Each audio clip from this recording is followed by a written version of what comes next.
Hello, I'm Patrick Magee, sports writer for the Sun-Herald, here to welcome you to the second installment of Prep Talk. I'm here to talk about Friday night's big game. It's going to be at Picayune. You got D'Iberville on the road, coming off an opening win at Tylertown. Picayune's probably stinging a little bit coming off that tough loss at Poplarville.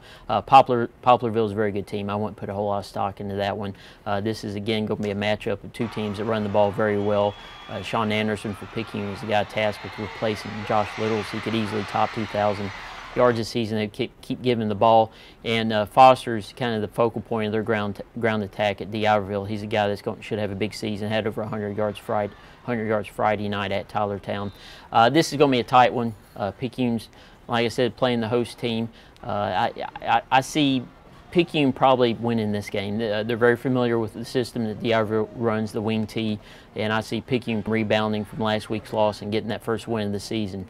And now we're going to go out to Biloxi High School, where Patrick Ochs is speaking with head coach Bobby Hall. Thanks, Patrick. I'm here with Biloxi coach Bobby Hall ahead of the East Central game. Got a big one here coming up. Obviously, East Central, their opener this year, but they have a lot of firepower on offense. What do you expect out of the Hornets this week? Well, they're a very tough football team. They play a John Wayne style of football.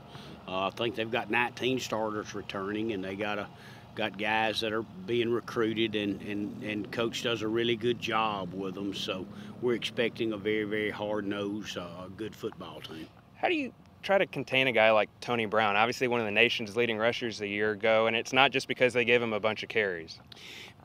Man, you got to gang tackle him, and you got to stay after him, and you got to know where he is all the time, because you know going into the game now he's going to touch the ball a bunch of times, and he should.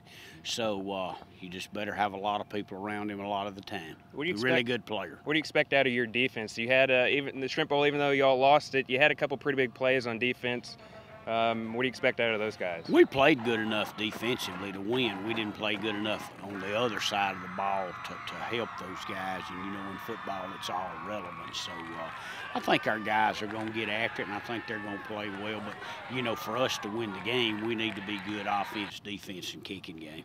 Obviously, a big question heading into the quarterback position. Unfortunately, Brody King got hurt in the Shrimp Bowl. Kind of update folks, I guess, where you are heading into the Central game. Well, Brody fractured his fibula, and he'll be out 4 weeks. Cameron Suttoth will be our starter. We'll have a game plan that's conducive for what Cameron can do, like you would any quarterback. Our game plan in the other game was with Brody playing quarterback. I think Cam's going to go out there Friday night and play really well for us. How much added pressure does that maybe put on some of the running backs and some of the other playmakers? I know you're really high on Mayers and Kenyatta Harrell. Yeah, well, you know, in football, injuries are a part of the game. And when someone gets injured, you have to go next man up. And somebody's got to pull up the slack. So that's what we've got to do. We've got to put it together and roll on.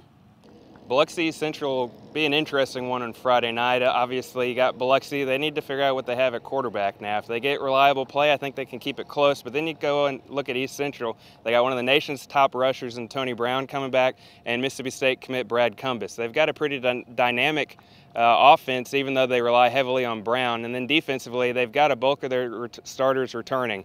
I think they're going to be pretty tough on defense, and I give the Hornets a 10-point win.